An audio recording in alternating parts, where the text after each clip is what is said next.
Hey, working moms. It's the middle of August, and so it only makes sense that we start talking about back to school. Over the next few weeks, we're going to be tackling some of the biggest challenges and mindsets that I see working moms have in this back to school fall transition. And today, we are going to start with the September reset. Because September kind of feels like the new January, doesn't it? You're thinking about new rhythms, new schedules, new goals, new priorities. And let me just stop here for a second and say, if you don't have school-aged kids, yes, we're going to be talking a bit about the specificity of back to school, but really, I just want you to frame this up as being the fall transition, like transitioning from the summer rhythm, summer vacation schedules into the final push of the year. This is still going to be a highly relevant episode for you.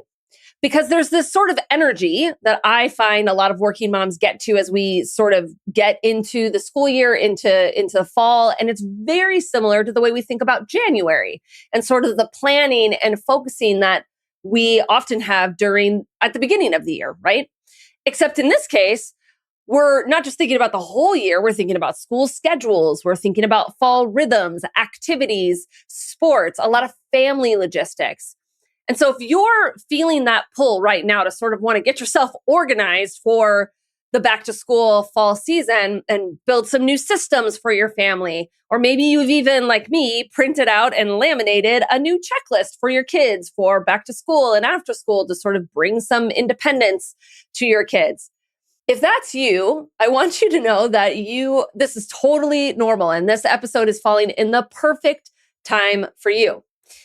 So having coached so many working moms in setting goals and setting them up for success during the back to school transition and into the fall, really there is a best way to do that. And so today I want to offer a really practical reframe to help you set yourself up for success as you go through this back to school fall transition. Because here's the problem with thinking about September, sort of in the same way that you think about January, right? When it comes to the new year, setting resolutions, goals, focus, priorities, whatever you decide to call it, most people think about it as a fresh start, right? As a new beginning. And there's this sort of energy and this newness and starting over, and I'm going to tackle it, and you feel motivated, right? But this very approach for the new year has about 80% of people giving up on their New Year's resolutions and goals within the first month of the year.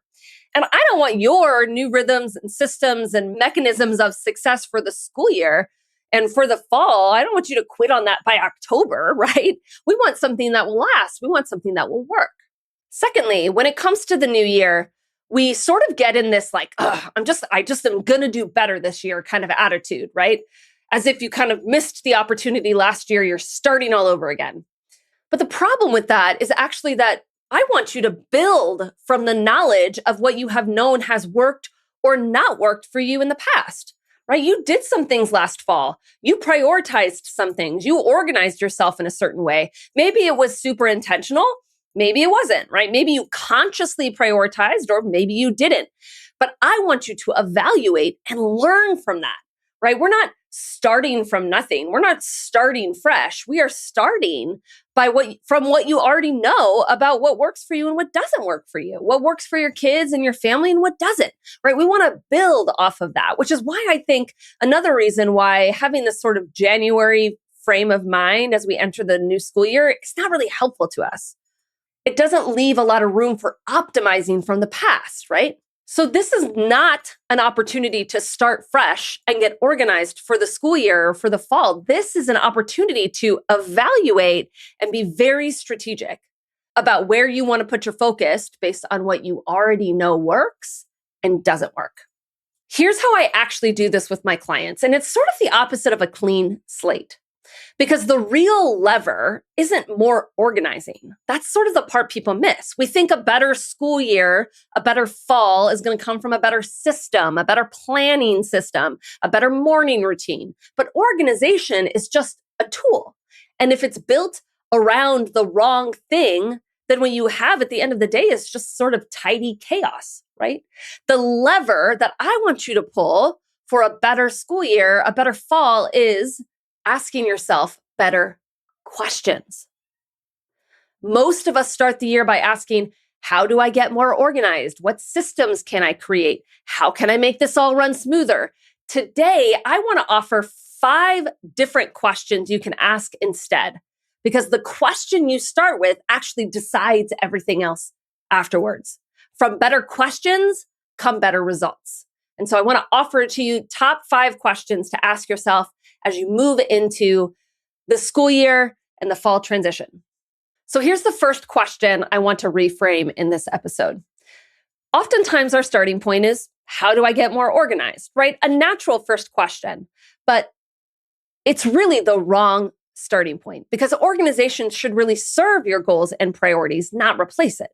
So rather than that question, here's what I want you to ask yourself. What's most important to me during this back to school fall season? Or maybe just what's my number one priority? Now, you might say to be organized, but I want you to go beyond that response. What does organization really get you? More time, less stress, more calm kids, more time for yourself? Why do you want to be better organized? What's the result of that? So the first question to reframe is not how do I get better organized, but instead, what's my number one priority that my organization should support? Question number 2, I want you to reframe is, how do I make the mornings go smoother? Getting our kids out the door can be one of the most challenging times in a back to school fall rhythm. Whether we're really talking about getting our infant out the door to a nanny or daycare or getting our kids out the door to school, either way, the morning is chaotic. And so while wanting to make the mornings go smoother is a great question, there's an even better one you can ask yourself that will be more effective. Who do I need to be in order for the mornings to run smoother? Because although likely what you really want to run smoother is like your kids not having meltdowns and getting them to be more compliant, we're actually going to address that in the next question. But what really makes your family get out the door with more smoothness and less resistance is actually the tone you set for the morning. So it's really about you staying calm and more in control as you move about your mornings. Because when you're in that energy space, then you're much more likely to get your kids into that space too. So what's the mindset or the version of you that is cool and calm and making things run smoothly regardless of what everybody else is doing? When you've identified that, when you know how you need to show up so that the mornings can run smoother, that's what you need to be leaning into. Now, for my coaching clients, I give them a couple of different types of exercises for this. We have the daily Kickstart. We have some mindset practices to really make sure their head and their energy is in the right space right at the beginning of the day, because so much leans or depends on our morning going well. As an example of this, and I know I've told this story before on the podcast, my kids, just like all kids, have gone through seasons of having really tough times getting out the door in the mornings. A lot of emotions, a lot of meltdowns, a lot of resistance, not following direction, which of course leads to my own frustration and getting snappy and yelling, none of which is contributing to a smooth morning, right? So when I took a step back and I really evaluated what I needed in order to stay calm and create a really smooth morning for my family, what I realized I needed to drop the agenda of being on time. Okay, now I'm not saying that being on time is not important. It's actually very important to me. And I'm somebody that is almost always on time. But having that as my number one priority in the morning really just wasn't helping me. It was causing a lot of chaos and franticness and push. And then, of course, nobody likes to feel pushed. So my kids didn't like it. And so then they would push back. And so then I would not show up as the mom that I wanted to be in those moments. And so what I realized is that in order to really have the smoother morning that I wanted for the whole family, I had to adjust my own priorities and expectations. And when I did that, the resistance lessened, my frustration went down. And to be honest, most of the time we are still on time. It's pretty rare, actually.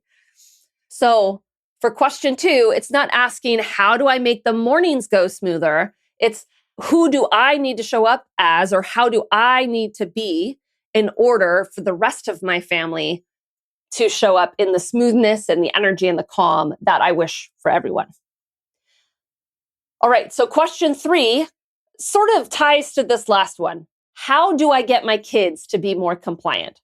Or how do I just get them to do more? Whether that we're talking about chores and sort of helping out around the house and being, helpful to the family, or we're just talking about like getting your pajamas off and getting your clothes on, which they're perfectly capable of doing, but they seem every single day to either forget or be incompetent to in some way, right? So unfortunately, this question all around is setting you up for failure because at the end of the day, you can never get your kids to do anything. Okay, you are not in control of them or of any other human being, right? So asking this question, how do I get somebody else to do something? That's impossible. You just can't. You're setting yourself up for failure. Of course, you can influence. Of course, you could create an environment in which the best case scenario is for something. But at the end of the day, if you want your kids to be more compliant or to listen more, asking, how do I do that is not a very helpful question.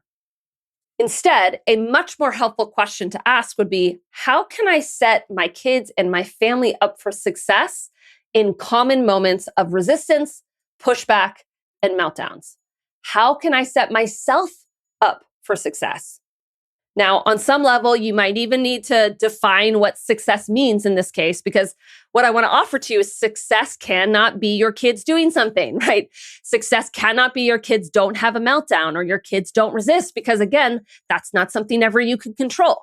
Success has to be defined as something that you are in complete control of. How do I stay calm and in control and relaxed even when my kids are having a meltdown? That's a much better frame of that question. Now, to get to the answer of this question, however, it's probably based on the age of your kids, right?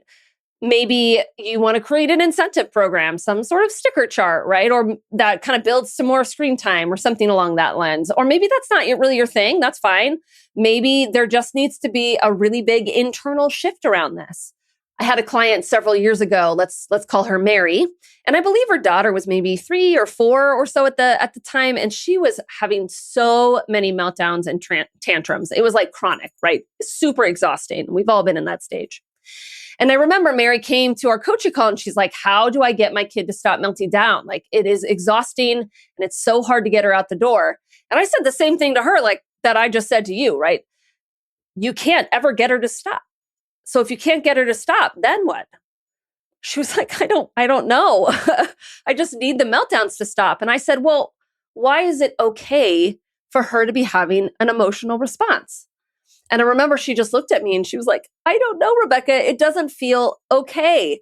And so that's where we ended up having to take our coaching, is to normalize all of the meltdowns and sort of the negative emotion that her daughter was experiencing, which, to be honest, at the end of the day, it's really about normalizing your own negative emotions, frustrations, anger, failure, fear, kinds of emotions that come up as well. Because when you can normalize that for yourself and allow your own emotions to take place, then you're going to much more likely be able to allow that within your children as well. So over the next several weeks, she started to really normalize her daughter's emotions, to stop resisting it, to stop trying to fix it, to stop trying to like push back against it, because she was sort of coddling her daughter and sort of walking on eggshells around her. So instead, we took the emphasis off of getting her daughter to do something and instead onto her being able to be calm and connected and still very loving to her daughter, even in the midst of all of this. And of course, what happened? Her daughter had less meltdowns. Her daughter became a bit more compliant. Her daughter started to go along with the flow because there was so much less pushback and sort of forced change that my client was trying to get her daughter to do. For me, when I dropped this priority of being on time, particularly with my son, I started to prioritize connection instead.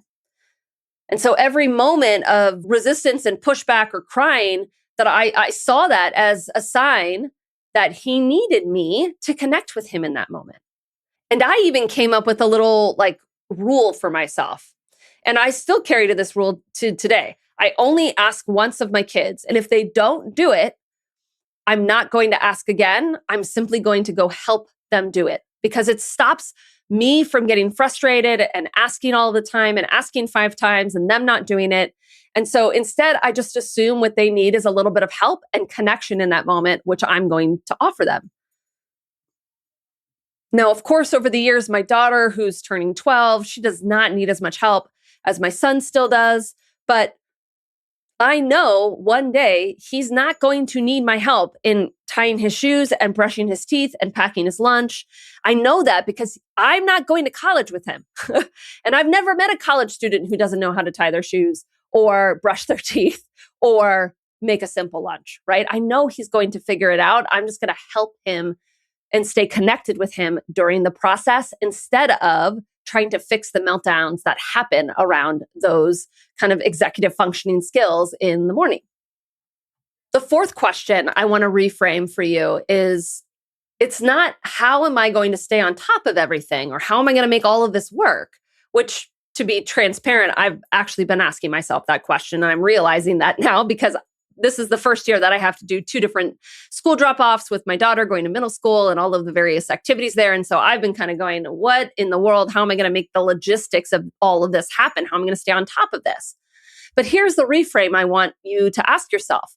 It's, what do I want to deprioritize this season? It's not how do I make everything work? It's what am I going to deprioritize to make it all work? Because sometimes the easiest way to get everything done is to not have so many things to get done, right?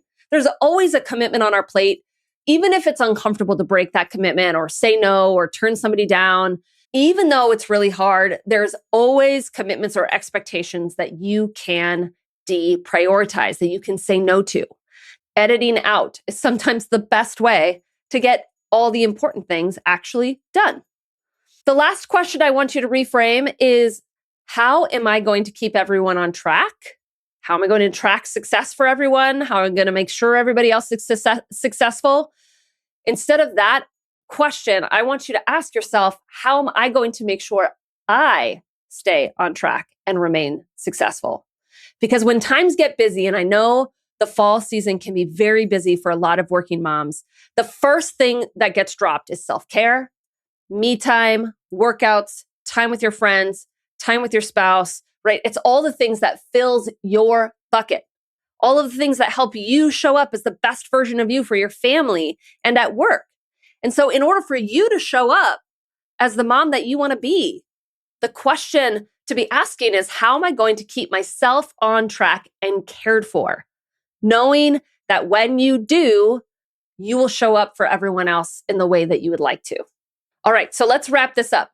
A better school year or a better fall or better Q4 doesn't come from more motivation or starting from a clean slate or that sort of new year energy. It comes from starting where you are and then asking better questions. The people that ask the best questions have the best results.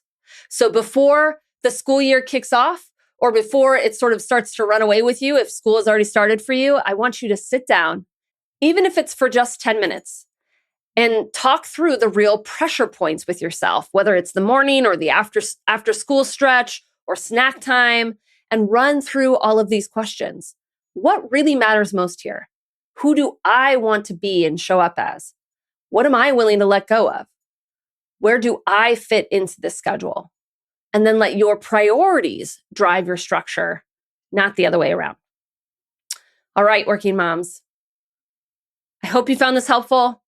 I'm looking forward to this little mini series on transitioning back to the school year and into the final quarter of the year. As always, if you need some support, please reach out and book a free strategy call where we will dig deep into exactly where you are at today, how we can make sure the fall and the holidays and the new year are exactly the way you want them, and to end all of the chronic overwhelm and stress that so many working moms experience. I can help you through all of that. Please reach out, book your free strategy call. There is a link in the show notes. All right, working moms, till next week, let's get to it. If you wake up most days spinning with 100 different priorities vying for your attention, then the daily Kickstart is exactly what you need. It's a simple 6-step process that helps you get your thoughts out of your head, reset your mindset, and refocus on what actually matters. It's designed to help shift you out of overwhelm and into calm, confident action before the chaos hits. This daily practice is the same tool I offer to all my clients, and it's going to show you exactly how to lead your day instead of react to it.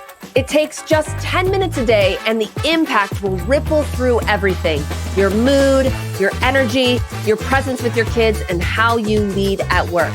My clients indicate time and time again that this tool was the one that made the biggest difference for them, and I'm offering it to you totally free. You can download it by going to www.ambitiousandbalanced.com/daily-kickstart. And of course, I'll have that for you in the show notes as well. All right, working moms, let's get to it.